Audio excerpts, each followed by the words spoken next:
Okay, so what we're trying to do here is we want to evaluate an integral which looks like this.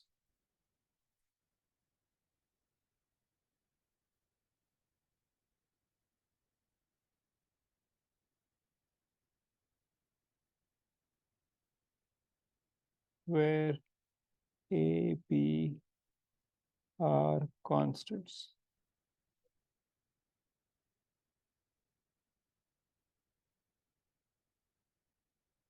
Okay, now we may ask, what's the big deal with computing an integral? If you know f of x, let's say f of x was something like cosine sine, you could just take the integral of cosine sines and then evaluate the definite integral. But there are times when it's not possible to compute the integral in closed form. Okay, there might be an expression which looks very complex, or it's just simply not integrable. So that's where you need to use a numerical method to compute the integral. Now, one of the key idea here is to approximate f of x with a polynomial and then use that for approximation. So this is like the same idea we've used for curve fitting, right? We've curve fitted f of x, and we used it for interpolation and extrapolation, but we can also use the same idea to approximate f of x and then use it for integration. So that's the key idea. So so we need a numeric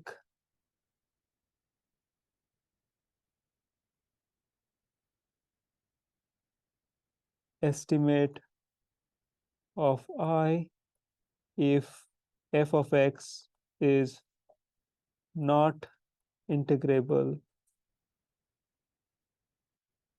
analytically. Okay, the key idea here is to approximate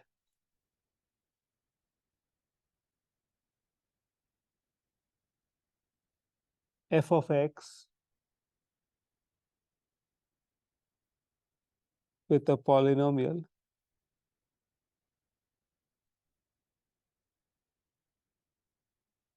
and use the polynomial to evaluate the integral.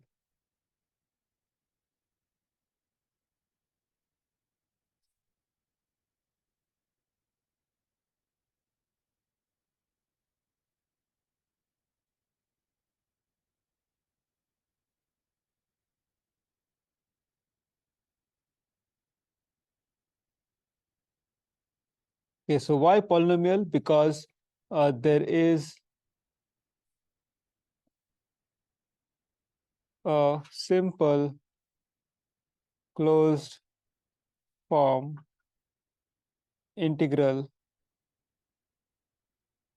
to a polynomial, right? So we sort of exploit that fact. Clearly, the approximation determines the accuracy of your calculations, and that's what we'll see in this particular chapter. Okay, so we'll investigate. We will look at 4 polynomial approximations.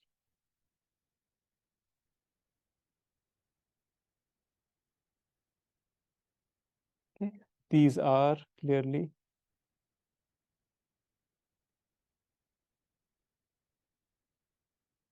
just assume it to be a constant, so it's a polynomial of order 0, linear, a plus bx, quadratic, and cubic.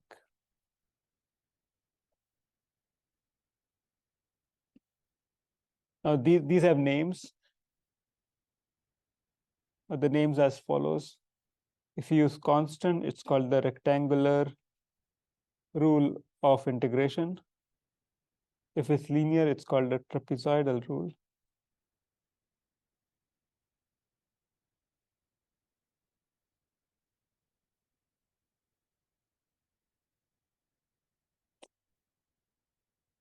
trapezoidal rule. If it's quadratic, it's called the Simpsons 1/3 rule. And if it's cubic, it's Simpsons 3/8 rule. Rectangular rule. Okay, so let's draw a simple picture to illustrate what rectangular rule is all about.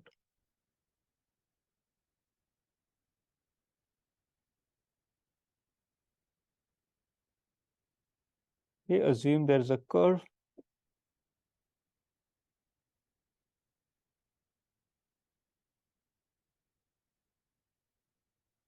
So something like this. There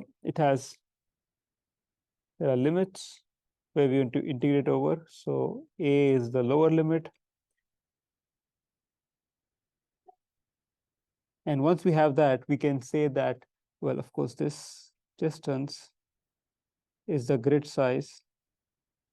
Let's call that delta x, and it's clearly B minus A divided by N, where N is something you choose. You choose how many bins you want between A and B. So N is user chosen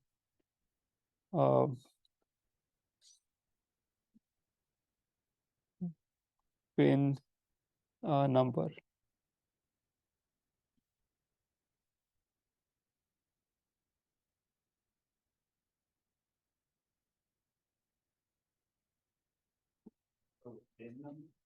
Bin number, the number of bins you use. So 1, 2, 3, 4, it's N.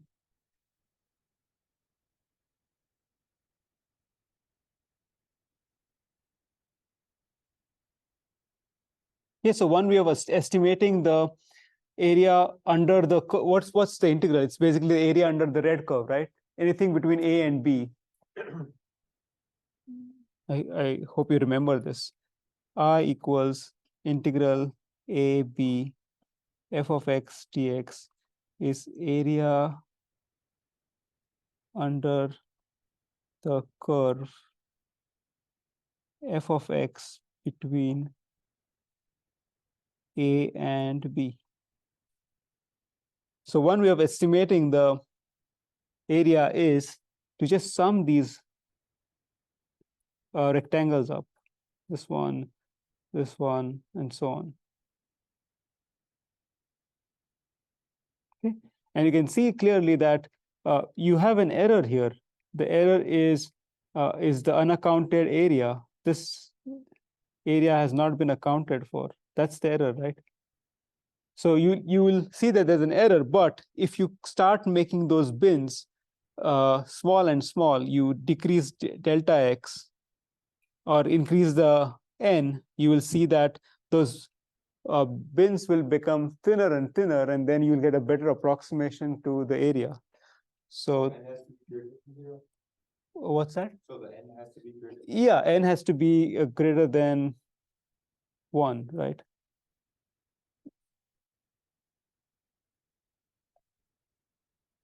So this area is shown here.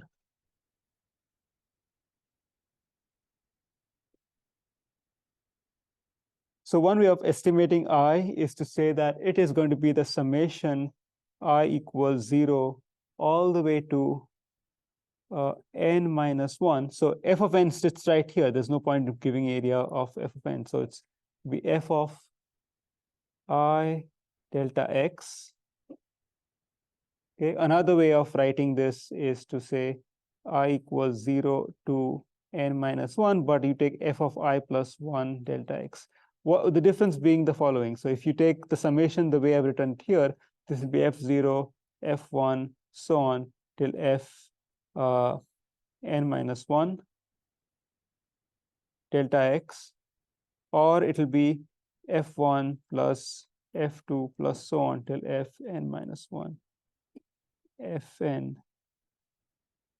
delta x. Just matters how you take the sum. You include the 0th term or you include the nth term. That's the only difference. We should write another term here. This will be f n minus 1 plus fn delta x. So both of these are valid expansions. They will give you the area under the curve using the rectangular rule. The rectangular, sorry, not rect. Is that the rectangular rule? It is the rectangular rule because you're drawing rectangles. It's the rectangular rule, and the size, clearly the approximation gets better as you increase the number of if you increase the number of grid points. Okay. This is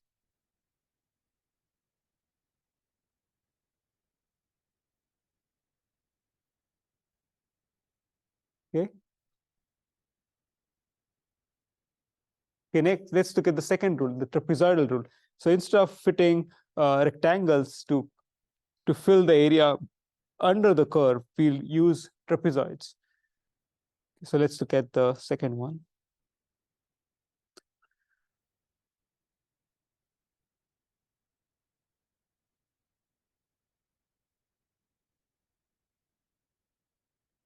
Yeah.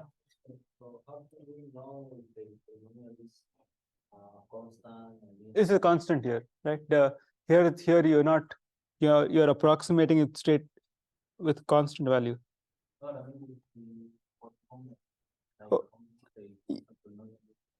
oh, you mean this the red curve here? The red curve could be, it doesn't have to be polynomial. It could be something crazy, e raised to x times e raised to 10x plus x squared plus x cubed. It doesn't really matter what f of x is. What we're trying to do is we're going to take f of x, which is this red curve, and say that we're going to break it down into so the approximation, let me put it on the page. What we're doing is we're taking this line, this curve, and saying that we're going to approximate this curve something like this. Okay, this is our approximation of the curve. That's all. So this can be something crazy, like something like this.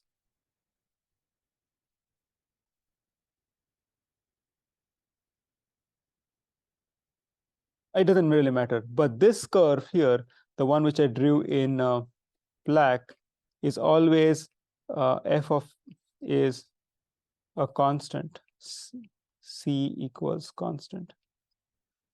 Okay, this is one constant, is another constant, another constant. So that's how, so it's piecewise, you just draw straight lines. This is your f of x, x.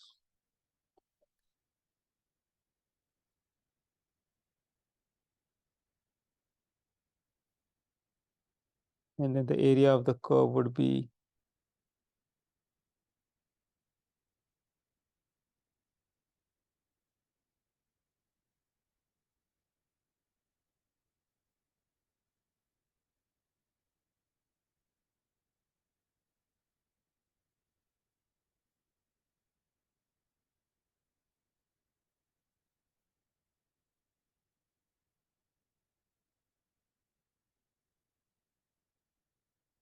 okay, so this line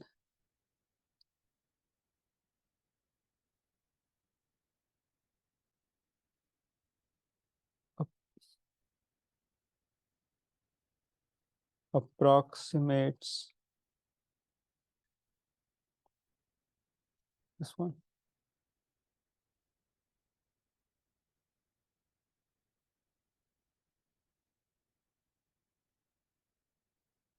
This is, by the way, some example. It's an example, it can be anything.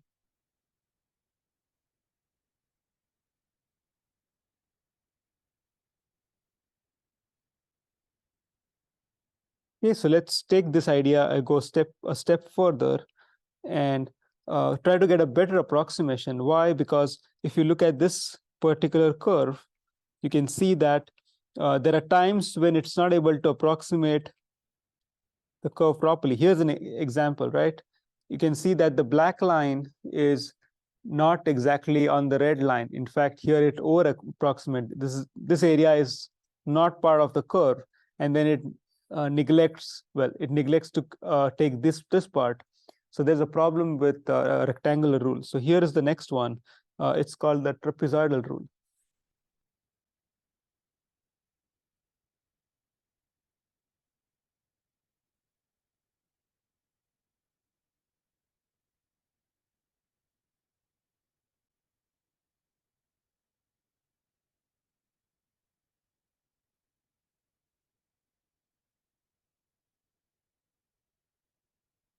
Okay, let's draw a curve.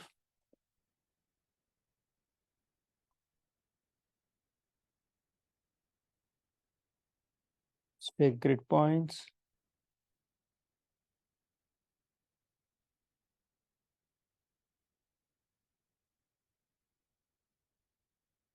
Here.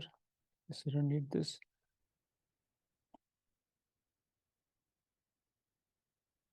So B, A. What is done here is we try to approximate, we fit a trapezoidal between any two successive grid points. What I mean by that is, do it with a lighter color. Okay. Okay, and now instead of drawing straight, we draw a straight line joining these 2 points. Then do the same thing with the next two. Next two. In other words, if you zoom at this one, let's take this part and zoom it. If you zoom it, then you'll see something like this. This is the curve. The one in gray is my fit. And I've joined it by a straight line.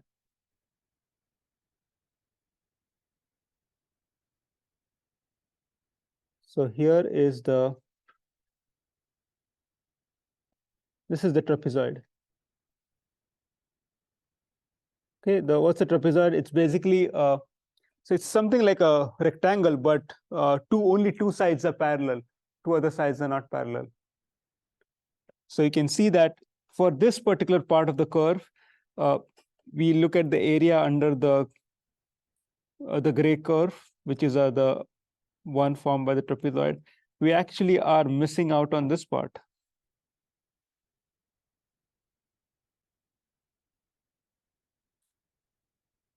So here, missed area. So that's where the trapezoidal rule fails, but it's still much better than the rectangular rule, because that one just assumes a constant, right? Okay, so let's see what the function is. What's the area under a trapezoid?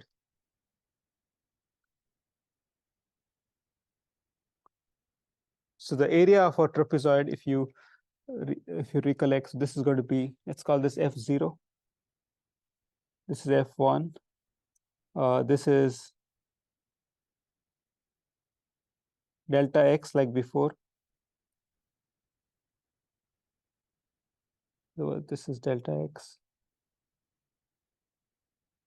That's B minus A divided by N, where N you choose.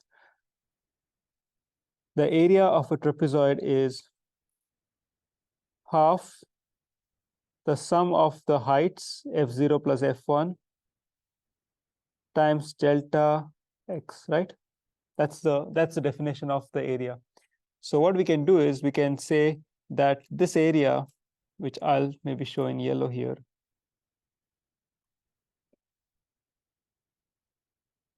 and so on till you reach the last one.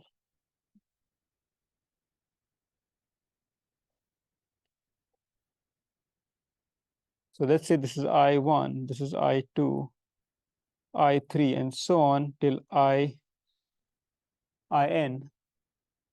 I'm just going to use this formula here. I1 is half the sum of heights, F0 plus F1, times the base, so delta X. I2 is half F1 plus f2 delta x. So that's taking this is f0, f1, f2. So it's taking f0 and f1 for the first one. It's taking f1, f2 for the second one, and you can just keep going, keep doing that. So it'll end up with I n equals half f n minus 1 plus fn delta x. Okay, and then finally the summation. So in order to compute the total area, it's going to be I equals I1 plus I2 plus I3 plus so on till In. So let me write that down here. It will be half F0 plus, you can see there's F1 here, so it will be 2F1. Similarly, be F2 and F2 in the next equation. So 2F2 plus so on till you get 2Fn minus 1 plus Fn. There won't be another Fn in this because the last one. Okay, so to write this formula, I equals delta x divided by 2, that's delta x here. F0 and Fn don't have they don't have a 2, so I'll just write them separately. And then there's 2 appearing here. So I'll sum this from 1 all the way to n minus 1 Fi.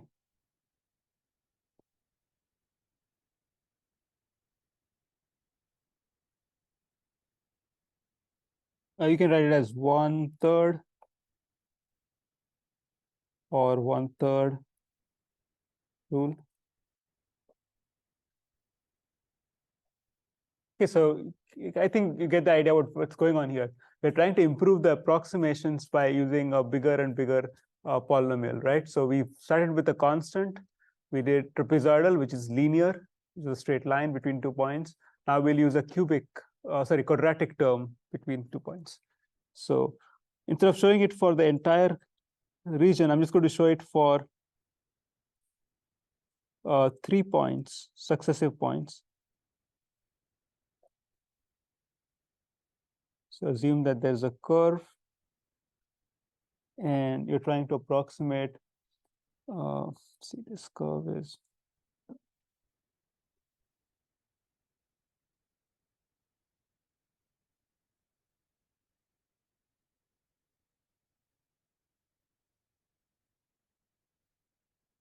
okay, so we find 3 consecutive points, Fi minus 1, Fi, and Fi plus 1. And these points are Xi minus 1, Xi, Xi plus 1. Okay, the curve in the red is the true curve.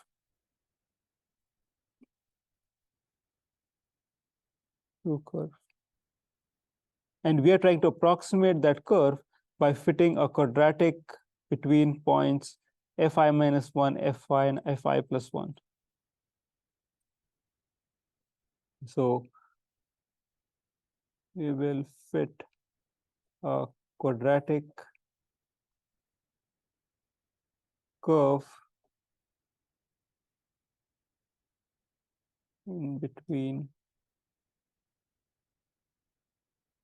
Fi minus 1, Fi, Fi plus 1. So what does a quadratic function look like? Well, we'll say that our approximation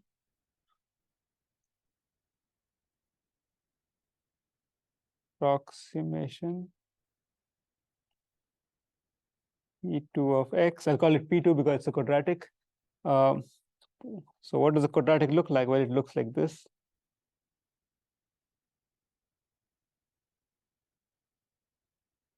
Okay, you can choose, now there's no good reason why I chose x minus xi. You could choose ax squared plus bx plus c. That's perfectly fine. This way also works the same, because if you try to simplify this equation, it'll still be quadratic, right? Adding that xi does not really change much. Xi here being one of the points, it's the middle point. Okay, the reason we write it this way is just it makes the calculation slightly easier, as you'll see. Now, this approximation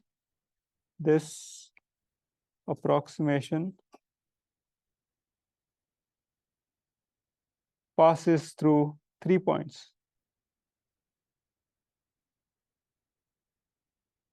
Those points are clearly xi, fi, xi minus 1, fi minus 1, and xi plus 1, fi plus 1. So those are the 3 points shown with the green cross in the figure. So if it passes through those 3 points, then I can write down, I'm going to sub in the value of x as xi. So I get fi equals a. So a and b, those terms go to 0 because there's x minus xi there. So this will be c. So assuming that form helps us because it gives you one constant directly at c. If you did not assume it that way, then you'll find it a little harder to get the constant. Next, it passes through f I minus 1. So a xi minus 1 minus xi square plus b xi minus 1 minus xi plus c.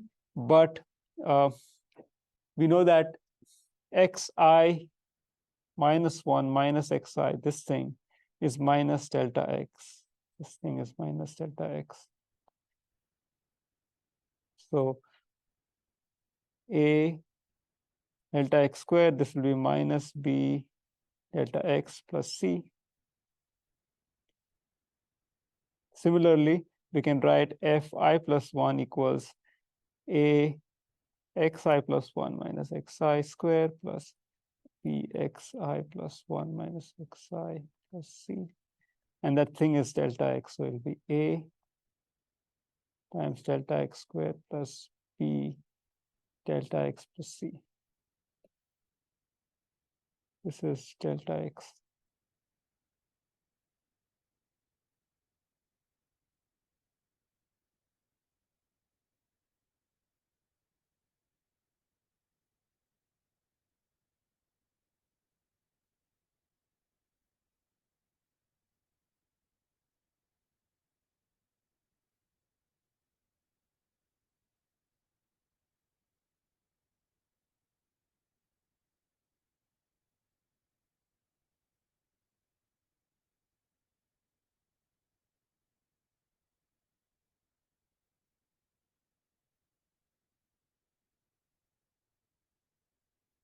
Okay, this is just saying this is the first equation. This is the second equation. This is the third equation. And there are 3 unknowns. Those unknowns are C, A, B. So we have 3 equations, 1, 2, 3, and there are 3 unknowns, A, B, C. Fortunately, C is already computed. C is just f of I. So what needs to be done is we need to compute B and A using the last 2 equations, 2 and 3. But it's actually kind of easy to do that because if you sum the 2 up, if you sum equation 2 and 3, you'll see that this b delta x cancels with the minus b delta x cancels with the plus b delta x, and you'll effectively compute A. And you've already got C, so B is easily found. So I'll just write the final answer.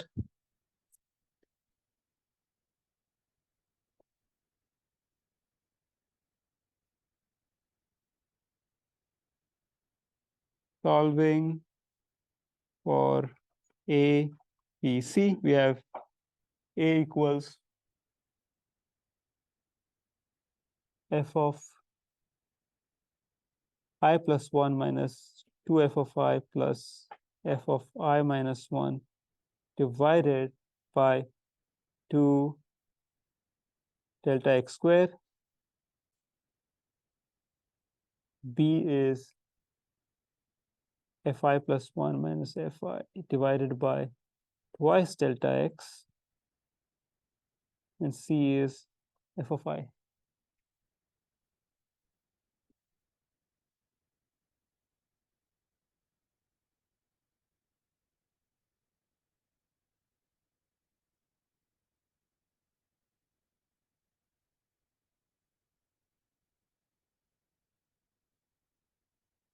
Yeah, I hope you can see something about A, B, and C. A is nothing but what's A? Power. Yeah, it's the central difference, right? It's the second derivative computed using the central difference, and then the B is also the central difference. Fi plus one minus, no, it's the forward difference. Sorry, B is the forward difference. So it's, you get something which you've seen before. Okay, so why are we even computing A, B, and C? Now that we know A, B, and C, we know what f of x is. So f of x is, this is just a recap. You don't have to write this down. But remember that this was what we assumed to be f of x. So we know A, we know B, we know C. So we know f of x. And now what we'll do is, why were we even computing f of x? We wanted f of x as an approximation to the true f of x so that we can compute the integral. So what we'll do is, we'll compute the integral f of x. If you remember, it was only between, so x plus delta x minus delta x. So this was the curve. And then we tried to approximate that curve, fi minus 1, fi plus 1. So this was what we're trying to do, and we're trying to estimate the area under this curve.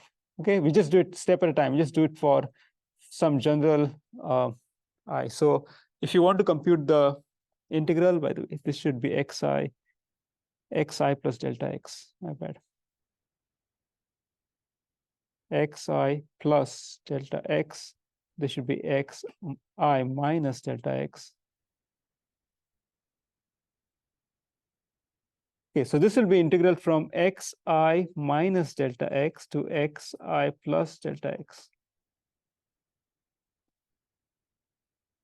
Or it's the area under the curve, or the yellow region I've shown there. And that would be, I need to put f of x here, a x minus xi square plus b x minus xi plus c times dx. Make this cleaner.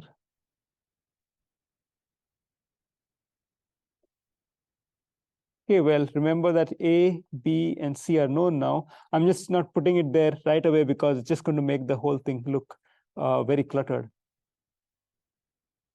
Okay, we can evaluate this integral. It's basically A x minus xi cube divided by 3. That's the integral of x minus xi square, right? The first term.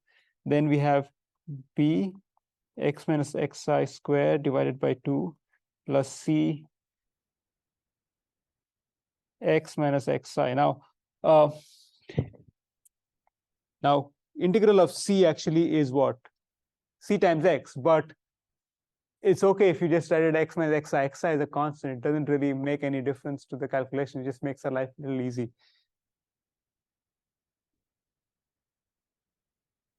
Xi plus delta x, xi minus delta x. So it turns out that this integral turns out to be fairly simple. It's a times 2 delta x cube divided by 3 plus c times 2 delta x. Because this term has the x minus x squared, it's a even term. When you sub in the limits, you can see that it basically cancels off. But these are the other two are odd terms, right? This is an odd term, this is an odd term. It has a cube and a x raised to 1 there, so they don't really cancel out. They actually will give you this. So now we've got a formula for I, and what remains is we need to sub in the value for A and C, which we've already computed here. So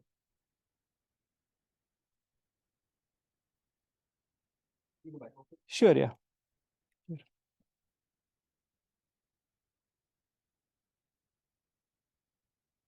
So now what we'll do is we'll substitute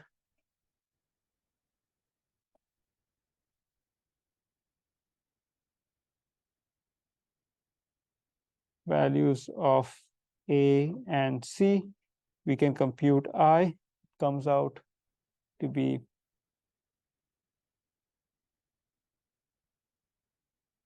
Fi minus 1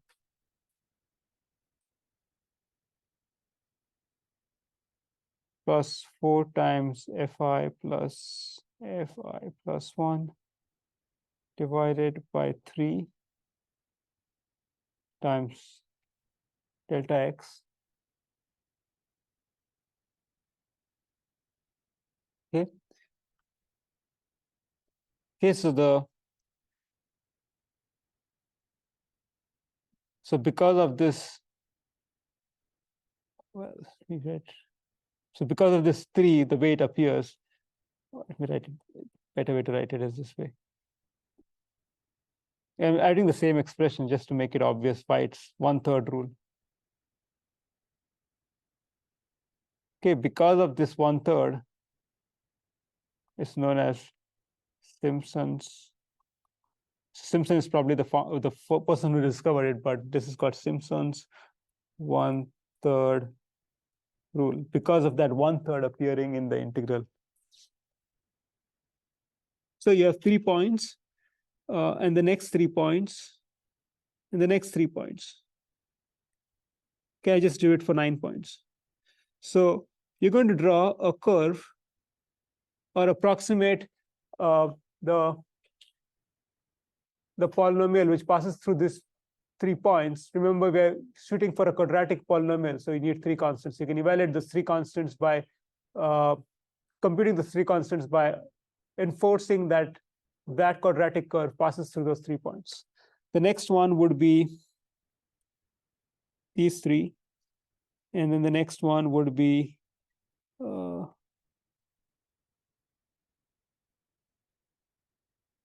these 3, and then the next one would be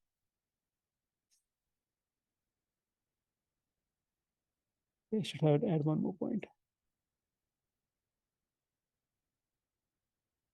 Okay, let's give those points names: F0, F1, F2, F3, F4, F5, F6, F7, F8. Okay, so the formula for these 9 points, 9 because you start from 0, would be I equals 1/3. Remember, you need to take 3 points at a time. So F0 plus 4 times F1 plus F2. Okay, that would be the first 3. Next, you'll have to do 1/3. Now, you need to start from F2 and go to F4, right? Because you can't start from F1 because F1 has already been included in this integral. This area has already been, this area in yellow is this. The next one will be 1/3 F2 plus F3 plus F4. That area would be this. Right? And you get the idea. So I just have to write this down as plus 1/3 F4 plus this, sorry, this, my bad, 4 times F3 plus F4.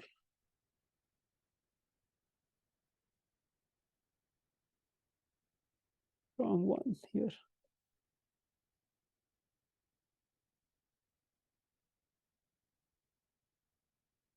Four times F5 plus F6 plus 1/3 F6 plus 4 times F7 plus F8. Okay. Now let's sum this up. What you'll get is F0 plus, there's a 4, 4, 4, and 4, right? Let's just add all those 4s. So you get F1 plus F3 plus F5 plus F7. Okay, I'm going to continue on the next line. I'm running out of space, so I'll put the 3 dots. Plus, let's combine all the ones here. So F2, there'll be twice F2. And then there's F4, F4, so twice F4, and then the F6, F6, twice F6. And then there's a lone F8. Okay, so this is the pattern you observe if you do this systematically, 1, 3, 3 at a time. And that's where the 4 comes from, that's where the 2 comes from. I just rushed just last time because I was short on time, but this is how you do it. So what we can do is we can generalize this to n points.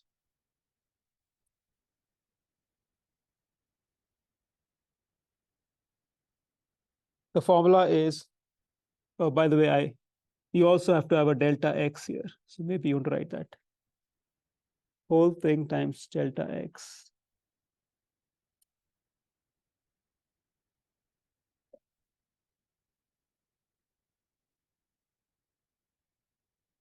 So generalizing it to n points, we have I equals delta x divided by 3.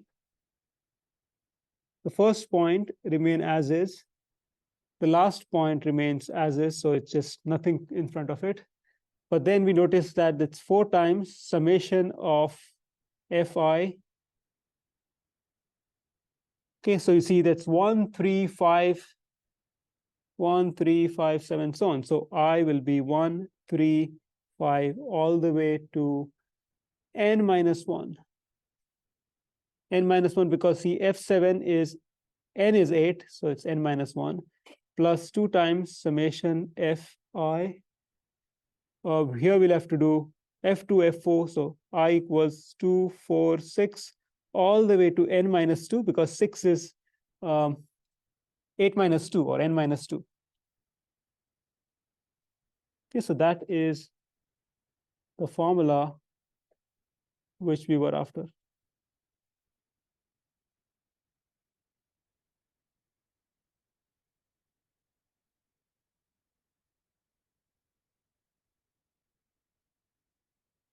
Okay.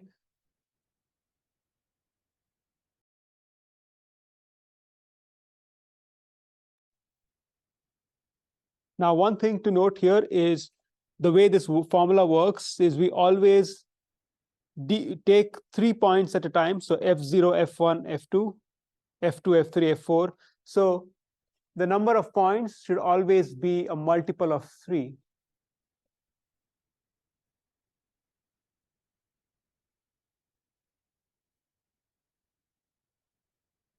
Is that true? N should be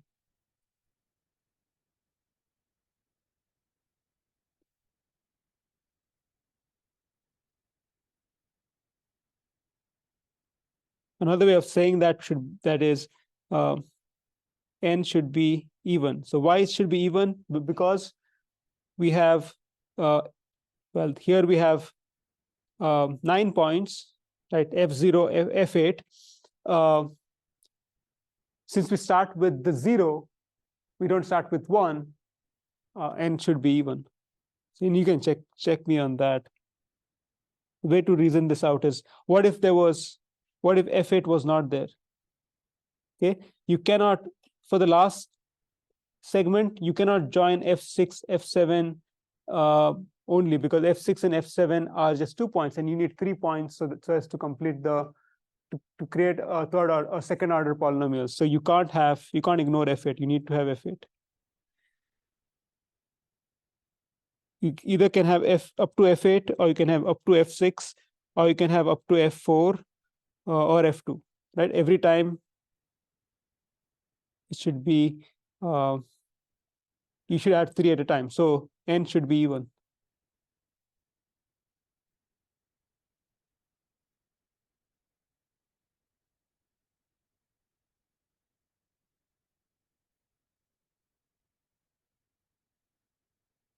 Yeah, so like before we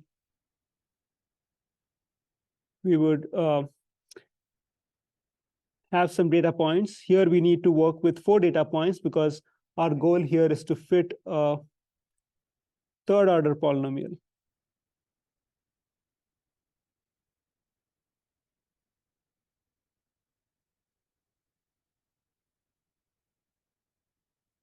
xi minus 1, xi plus 1, xi plus 2. This corresponds to f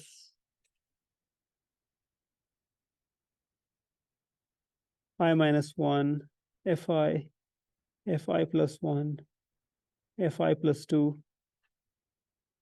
The red is the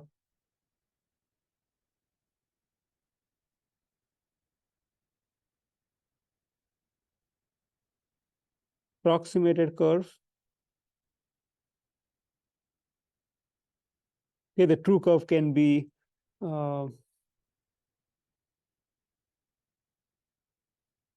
let's put this.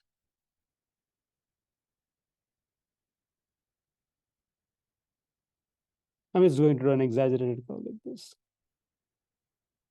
Okay, so that's the green is the true curve.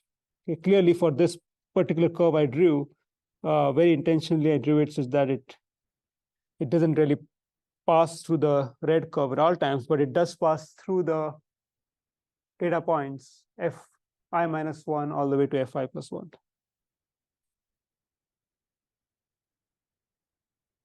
This is f, this is x. So here the goal is here we fit a third order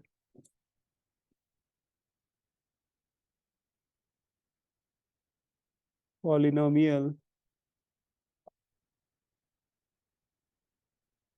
to the data points. So a polynomial which is of third order will look like this. Now, very intentionally, I've used x minus xi instead of just x. That's just to simplify the process of calculating the constants a, b, and c.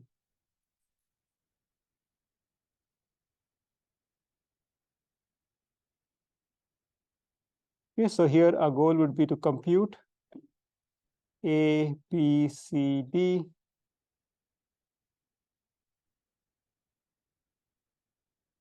based on the fact that P3x passes through the following 4 points. Okay, those points are xi minus 1, f of I minus 1, that would be 1 point, xi, fi, second point, xi plus 1, fi plus 1, third point, xi plus 2, fi plus 2. Another way of writing xi minus 1 is xi minus delta x plus 1, xi fi, xi plus delta x plus 1, xi plus 2,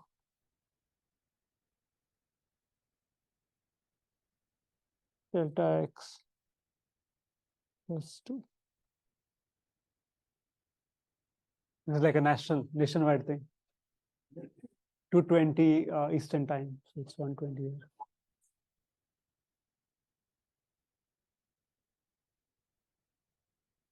I've recorded it. You can hear it when you watch the YouTube video.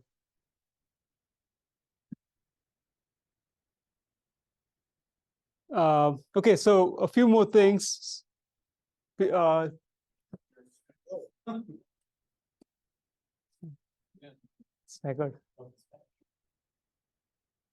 Okay, so what I'll do is just for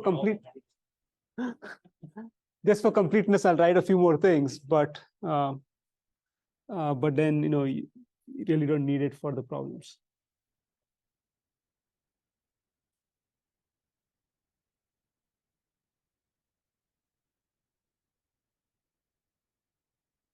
Okay, we need to integrate from the first point xi minus delta x all the way to xi plus to delta x, p3x dx.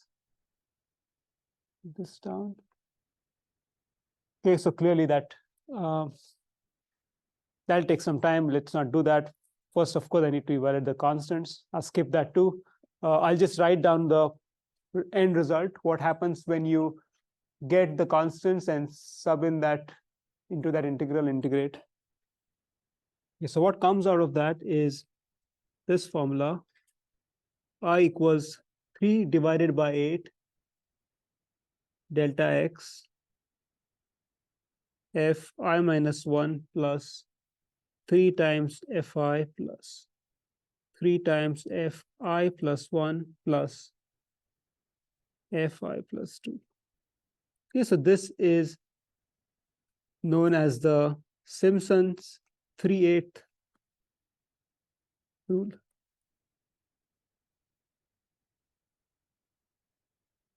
Okay, why it's called 3/8? Because of that 3 divided by 8 appearing on the left side of the right side of the equation.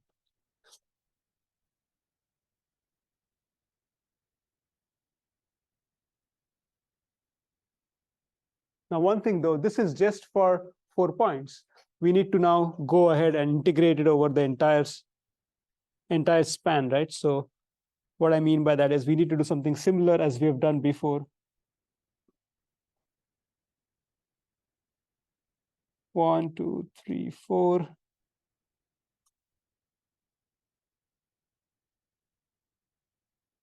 Okay, let's call this points f0, f1, f2, f3, f4, f5, f6. So remember, this has to pass through 4 points at a time.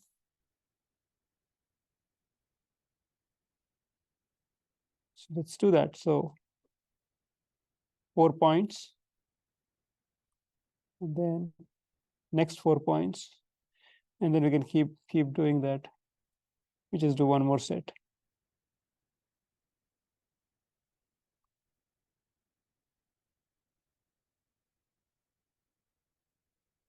F6, F7, F8, F9. So when we do the integral, what we'll do is we'll integrate, let's say this is A, this is P. So we need to go 4 points at a time, 4 points at a time. So my first integral will be all this. The second one would be all this. And then third one would be this. Okay, so I can write down the formula for I will be 3/8 delta x. So first things first will be f0 plus 3 times f1 plus 3 times f2 plus f3.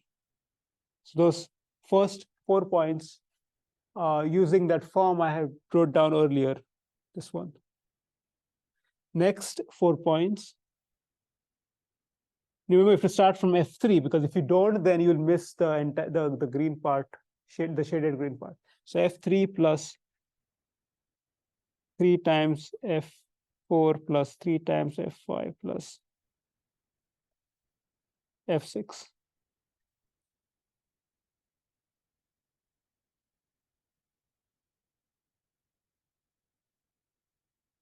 And the last piece is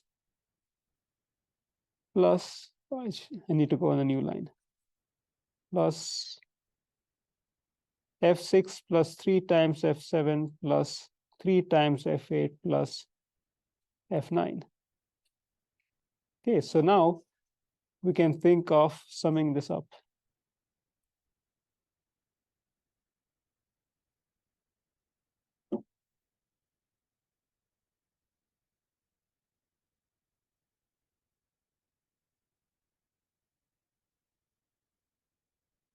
Okay, f0 and f9 are sort of the lone f's out. So let's just put them together. Okay, now we have 3f1. There's no more f1. What about f2? There's 3f2 and there's no more 3f2. So I probably need to do 3 times f1 plus f2. Then there's f3 and f3 here. And there's f6 and f6. So for f2, f4, f5, f7, f8, all of them have a 3. So I just took them together. Going to continue on the new line. And then I said f3 adds with f3. So it'd be twice f3. And then this f6 adds with this f6. So f6. And I think that's about it.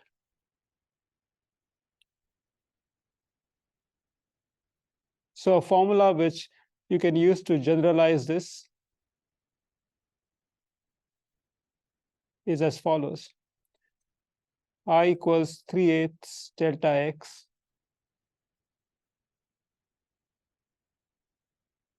f0 plus fn plus summation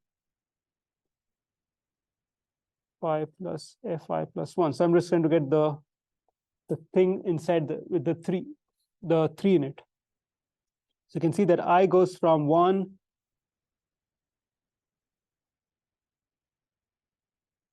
okay, when I put I equals 1, this actually takes care of f1 and f2. So these two are being taken care of in the index 1.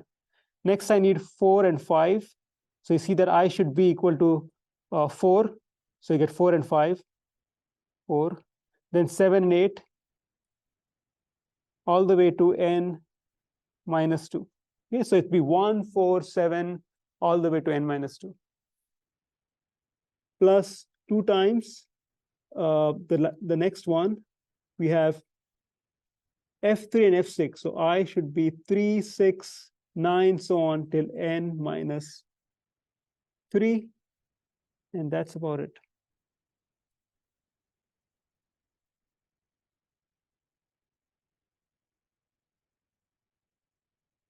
Okay, not too bad once you start breaking it down and trying to see the pattern. There's no like stipulations on using this compared. There is. I'm getting to that. So we can see the stipulation, right? See, the yellow region, it goes from f0 to f3. The green region goes to f6. The blue region goes to f9. So it'd be 12, 15. So you can see that's multiple of 3. Explain what the fi plus 1 means in the second term again? This one? Yes. It's just a way of combining two things by using one index. So for example, if you put I equals 1, you get f1 plus f2. That'll be here. When you put I equals 4, you get f4 plus f5. Else it'll become very odd, right? It'll be very difficult to keep track of them. See, how will you ever combine these two? 1, 2, 4, 5, 7, 8. See, 3 is missing there in the first. Then 6 is missing. Sort of confusing. So, I mean, you could have a different formula having 1, but it makes it a little hard. So here the stipulation is that n should be multiple of 3.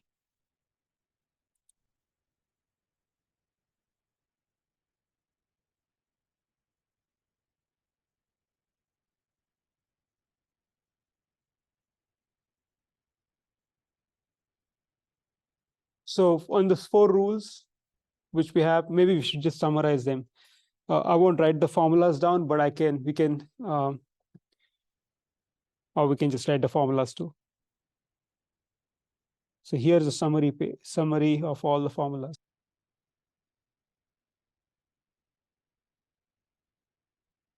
Okay, so let's